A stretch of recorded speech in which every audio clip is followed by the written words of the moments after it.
Doctor Sheikh से request करूंगा कि कृपया हमें अपने बारे में थोड़ा बताएं और अपने विचार रखें।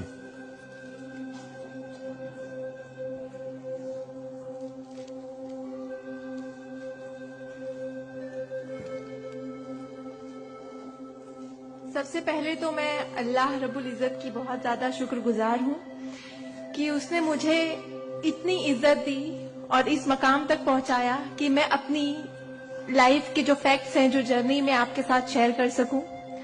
मैं बहुत ज्यादा शुक्रगुजार हूँ भारत विकास परिषद की प्रेसिडेंट सुनील शाह की, और उससे ज्यादा शुक्रगुजार हूँ यहाँ पे हमारे प्यारे डॉक्टर अनिल मुरारका सर की, जिनके सपोर्ट की वजह से हम बहुत सारी जगह पे जाते हैं और लोगों को मोटिवेट करते हैं। और जितना डॉक्टर अनिल मुरारका सर एक डिसेबिलिटी को लेकर जितना कंसर्न्ड है, उतना मैंने किसी को नहीं देखा। तो I really thankful for him for that.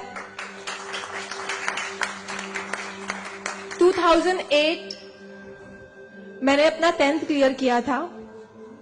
मैंने टॉप किया था पूरे जोगेश्वरी में विथ 92.15% लेकर, और मेरा ख्वाब था कि मैं डॉक्टर बनूं और लोगों को सर्व करूं। मैं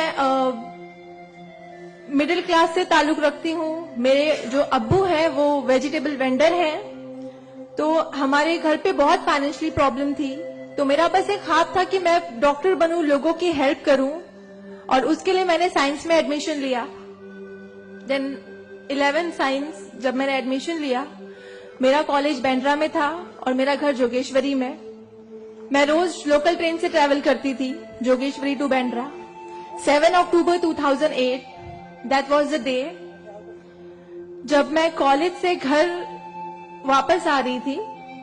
मेरे सेमेस्टर चल रहे थे उस वक्त, और सुबह 10 बजे का वक्त था। 10 बजे आप सब लोग मुंबई से बिलोंग करते हैं, सबको पता है लोकल ट्रेन में बहुत रश आर होता है। वो ट्रेन जब अंधेरी से निकली, मैं अपनी सीट से उठी और मुझे नेक्स्ट स्टेशन मेरा जोगेश्वरी था, मुझे वहां उतरना था। लेकिन मेरे सीट से उठने और स्टेशन के आने तक के बीच में वो एक लम्हा था जिसमें मेरी पूरी जिंदगी बदल गई। मैं जब सीट से उठी, उसके नेक्स्ट मोमेंट मैंने अपने आप को ट्रेन की पटरियों के नीचे पाया, और जब मेरी आंखें खुली तो वही ट्रेन जिसमें मैं ट्रैवल कर रही थी वो मेरी आंखों के ऊपर से बहुत तेजी से गुजर रही थी। एक लम्हे को लगा कि मैं कोई ख्वाब देख रही हूं, लेकिन जब ट्रेन पूरी तरह से मेरे पैरों से गुजर गई, मैं वहां हेल्पलेस थी। और जब बहुत दूर जाके किसी ने ट्रेन रोकी, वो ट्रेन रुकी, और उस ट्रेन को रुकता हुआ देखकर मुझे एहसास हुआ कि मैं कोई ख्वाब नहीं देख रही हूं, मैं सच में ट्रेन से गिर चुकी हूं, और मैंने अपनी दोनों टांगे उस ट्रेन के पहियों के नीचे आ गई है जिसमें मैं ट्रैवल कर रही हूँ। वो पूरी 12 डब्बे की ट्रेन मेरे पहियों से गुजर गई, किसी ने ट्रेन रोकने की हिम्मत नहीं की। और मैं जब वहां गिरी तो लोगों ने मुझे देखा, और 10-15 मिनट बाद काफी लोग आए, मेरे आसपास खड़े हो गए। मेरे पास सेलफोन नहीं था। मैंने अपनी बैग से उस वक्त डायरी निकाली, मैंने लोगों को फरियाद की, बहुत रिक्वेस्ट की, बहुत रोया वहां पर कि मेरे घर पे एक फोन कॉल करके बता दो कि मैं यहाँ पे हेल्पलेस पड़ी हूँ विथ हेवी ब्लीडिंग, मेरे बचने की कोई चांस नहीं है। एटलीस्ट मेरे घर वालों को पता होना चाहिए कि मैं यहाँ पे इस हालत में हूँ, मुझे लावारिस लाश बन के नहीं मरना है। बट उस वक्त मैं यही कहूंगी कि अल्लाह ताला की मसलहत थी। अल्लाह ताला उस वक्त जो मेरी तकदीर में था, किसी ने मेरी हेल्प नहीं की, और मैं वहां पे 30 मिनट ऑलमोस्ट मैं ट्रैक पर विथ हैवी ब्लीड, मेरे दोनों पैर ट्रेन के पहियों के नीचे आ गए थे। मैं उसी हालत में पड़ी रही और मैं कॉन्शियस थी। मैं बस लोगों के सामने रो रही थी कि मुझे कोई पानी पिला दो, कोई घर वालों को कॉल कर दो, लेकिन किसी ने हेल्प नहीं की। And after 30 minute I got railway help. Then मुझे गवर्नमेंट हॉस्पिटल लेकर जाते हैं, वहां पर भी कुछ ओटी स्ट्राइक होता है, मुझे फौरी ट्रीटमेंट नहीं मिलता है। एंड देन मेरा एक्सीडेंट सुबह 11 बजे होता है और मुझे 6 बजे जब मेरी फैमिली प्राइवेट हॉस्पिटल लेकर जाती है, then I got a treatment. And उसके बाद 16 साल की थी मैं जब मेरे साथ ये एक्सीडेंट हुआ। आप समझ सकते हैं 16 साल की उम्र में 1 मिनट में मेरे 2 पैर कट गए थे, मैं डिसेबल हो गई थी, मैं हेल्पलेस हो गई थी, मैं खुद से उठ नहीं पा रही थी, ना बैठ पा रही थी, ना एक तरफ से दूसरी जगह मूव हो पा रही थी। मैं मेंटली डिसेबल हो गई थी, फिजिकली डिसेबल हो गई थी और फाइनेंशियली कंडीशन भी काफी वीक थी। वो सारी चीजें मेरे दिमाग में चल रही थी और जब लोग मुझे देखने आते थे तो कुछ लोग हमदर्दी में नेगेटिव कमेंट्स भी करते थे कि 16 साल की बच्ची है, 2 पैर खो दिए हैं, सारी जिंदगी माँ बाप के ऊपर बोझ रहेगी, ये जिंदा क्यों है, इससे अच्छा ये मर जाती। ये सारी बातें लोग आके जब मेरे सामने करते तो मेरे जहन में वो सारी बातें चलती कि सीरियसली मुझे अल्लाह ने जिंदा क्यों रखा।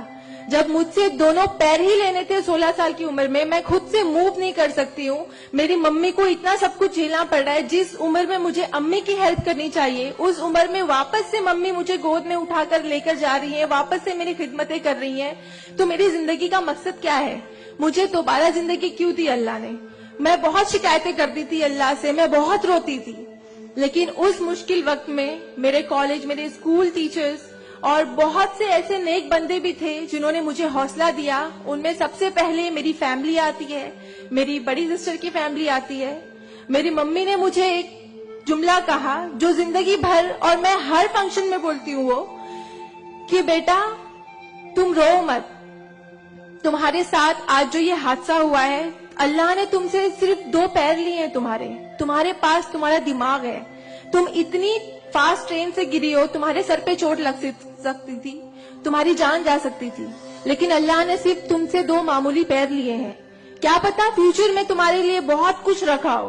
तब मुझे बातें उनकी समझ नहीं आती थी, लेकिन अल्हम्दुलिल्लाह अल्लाह का लाख लाख शुक्र है कि आज इस मौके पर जब लोग मुझे एज अ इंस्पिरेशन समझते हैं, एक आइडियल करते हैं, तो मुझे समझ में आता है कि मेरी अम्मी सच बोलती थी कि हौसला रखो, सिर्फ 2 टांगे गई है। आज मैं जब अपने प्रोस्थेटिक लेग से चलती हूँ तो लोगों को पता नहीं चलता कि मेरे पास 2 पैर नहीं है, मेरा एक पैर थाइस के पास से नहीं है, दूसरा नी के पास से नहीं है, बट लोगों को ये अंदाजा नहीं होता है। तो बस मेरी अम्मी ने जो एक बात कहा था कि अल्लाह पे यकीन रखो बच्चा, तुम्हारे साथ जो हो रहा है और जो होगा वो सब अल्लाह ने प्लान किया हुआ है, तुम बस हिम्मत मत हारो कभी भी और बस डटे रहो अपने जुनून के पीछे कि तुम्हें डॉक्टर बनना है। तुम्हारी 2 टांगे नहीं तो क्या हुआ, तुम्हारे पास दिमाग है, तुम ज़हीन हो, तुम आगे बढ़ो और क्या पता तुम आगे लोगों को आइडियलाइज कर, लोग तुम्हें आइडियलाइज करें इस चीज को लेके। मेरे doctor Sanjay Kantharia, orthopaedic surgeon, उन्होंने सबसे ज्यादा सपोर्ट किया इस बात को लेकर कि तू डॉक्टर बन।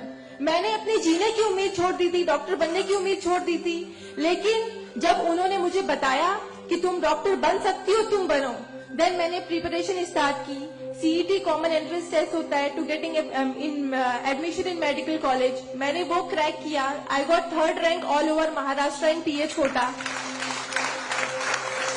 एंड आफ्टर दैट मुझे बहुत खुशी हुई कि मैंने 3rd रैंक क्लियर किया है। Now I got admission, I will get admission in MBBS.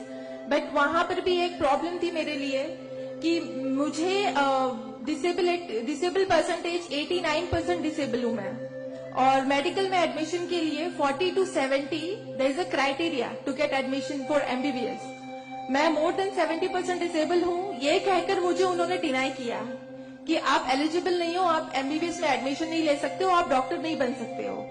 तो उस बात को लेकर मैं बहुत डिप्रेस हो गई।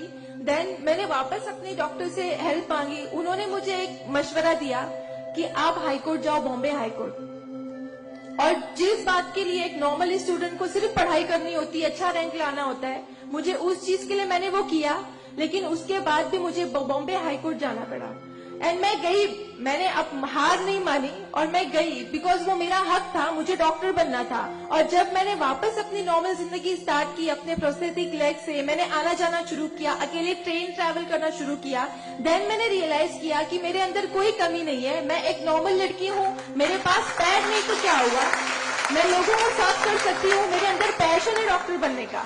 तो मैंने वो बस अल्लाह पे यकीन रखा और मैंने ये सोचा कि अगर अल्लाह ने मेरी किस्मत में रखा है डॉक्टर बनना तो मैं जरूर कोर्ट में फाइट करूंगी। एंड देन मैं बॉम्बे हाई कोर्ट गई इन 2011 और वहां पे मेरा केस मोहित शाह, चीफ जस्टिस मोहित शाह ने देखा, उन्होंने मुझे ऑब्जर्व किया, मेरे प्रीवियस स्टडी रिकॉर्ड्स देखे, वो सारी चीजें देख के, और उन्होंने जब मेरा पैशन देखा डॉक्टर बनने का, सर्व करने का, देन उन्होंने मेरे फेवर में फैसला दिया। एंड 2011 अल्लाह का लाख लाख शुक्र है कि मुझे इंडिया के टॉप मोस्ट कॉलेज में एडमिशन मिला, which is Seth GS medical college and KM hospital. Then 2011 में मैंने अपना एमबीबीएस में एडमिशन लिया।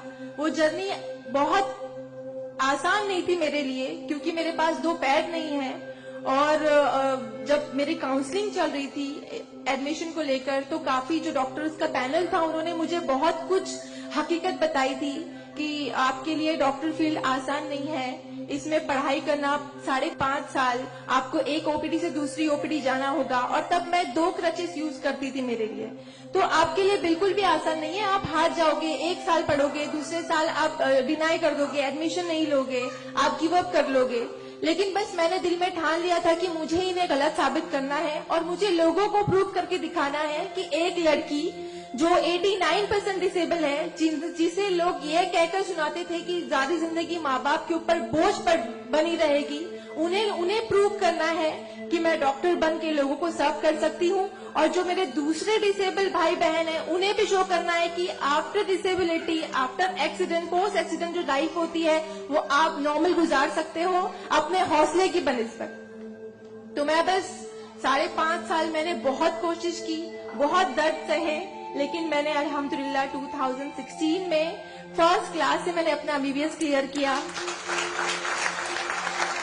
और इस बात को देखते हुए मुझे बहुत खुशी होती है, इस बात को बहुत प्राउड मोमेंट था मेरे लिए कि इन 2016 ऑन वुमेन्स डे 8 मार्च मुझे बॉम्बे हाई कोर्ट में फेलिसिटेट किया गया, जो एक हिस्टोरिक मोमेंट था वहां पर कि आउटसाइड से किसी को उन्होंने फेलिसिटेट किया।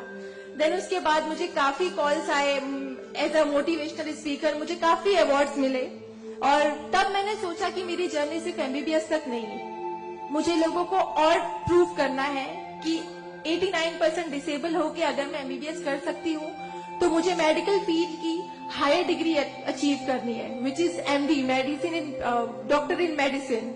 देन मैंने उसके लिए भी कॉमन एंट्रेंस टेस्ट दिया, and again I got third rank in all over Maharashtra. और यहाँ पर भी देन अगेन उन्होंने प्रॉब्लम क्रिएट की मेरे लिए। After completing my MBBS with flying colours, उन्होंने वापस मेरा मेडिकल एडमिशन डिनाई किया कि आप नहीं कर सकते हो because you are 89% disable. Then मुझे एक बहुत हम्बल इंसान मिले, member of parliament Kirit Somaiya sir, उन्होंने फौरन से मेरी एप्लीकेशन सेंट्रल हेल्थ मिनिस्टर के पास लेकर गए, और वहां से विद इन 2 डेज ये जो क्राइटेरिया है 40 to 70% डिसेबिलिटी का मेडिकल में एडमिशन के लिए, this is a 20 years old clause, और विद इन 2 डेज ये क्लॉज चेंज करवाया उन्होंने बिकॉज ऑफ माई एप्लीकेशन।